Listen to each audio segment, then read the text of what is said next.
praying someone would answer. I didn't know if he felt the growing panic, but finally he relented and told me the address. It was on the complete opposite side of town. Perfect. It'd take me 45 minutes to get there, an hour if it was daytime and there was traffic. But at 3 a.m., the roads should be empty, and it shouldn't take me long. "I'll be there within an hour," I promised, without really knowing if I could make it. Everything blurred after that. I frantically packed a bag full of clothing that I considered essential. Jeans, shirts, shorts, and something to wear to an interview. I'd need a job to live on my own again. I wasn't Jeff's property anymore. I am only going to depend on me from here on out. That excitement had me grabbing my makeup bag too, because while I ignored the mirror, I had an idea of what my face looked like. I called for a cab to pick me up a block away from the apartment. I hit an ATM on the way to meet the taxi in order to clean out my emergency account. I knew it wasn't smart to walk around with that amount of cash anywhere, especially at night. But desperate times call for desperate measures. I spotted the taxi with a brown-skinned, turbaned man who was standing by the curb. He gave me a glance at first, then did a double take. His mouth fell open, and he began to stutter. It made his thick accent harder to understand. You called for a cab?"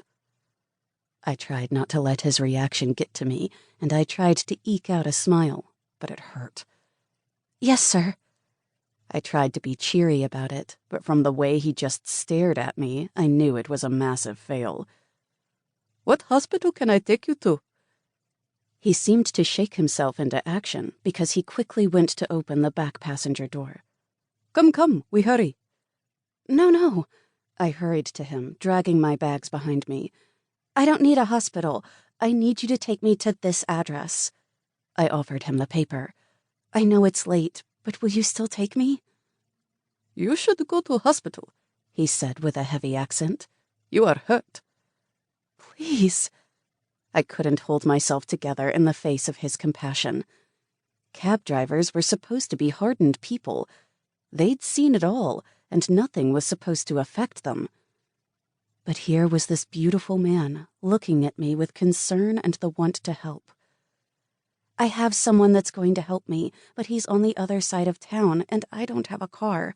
I have to go there, and I can't go to the hospital." I felt myself cracking. I couldn't afford to break yet. I tugged 2 20s from the stack of bills I had shoved into my purse and offered them to him. "Please, I just need to get to that address." He didn't take my money. Instead, he moved to help me into the back of the cab.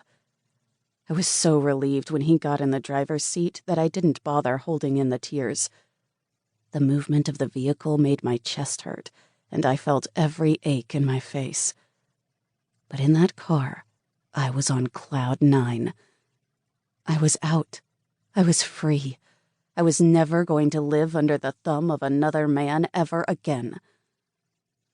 I might have dozed off during the ride, or I might have had a concussion. One moment I was floating on the throbbing cloud of freedom, and the next I was rudely awakened by the overhead light in the cab. "Miss, please." I shook my head and looked into his concerned brown eyes. "Let me take you to hospital. You do not look well." "Where are we?" My speech sounded slurred, even to my own ears. "I have you at the address you gave me." He didn't look pleased. "But you need a doctor. I will take you there, no charge." No. I opened the door before I looked at the meter in front of the cab. I still had 40 crumbled in my hand, and that was more than enough to cover the fare plus a tip. I pulled out another 20 and slid the money into the slot of the plastic partition that separated the front from the back. "This is fine, just—" I could see him starting to protest, so I decided to throw it out there. "Just if anyone asks about a person that looks like me, a guy, a big guy." I raised a hand far above my head as if to pantomime someone that was tall, then flexed to indicate someone muscular. "Please don't tell them."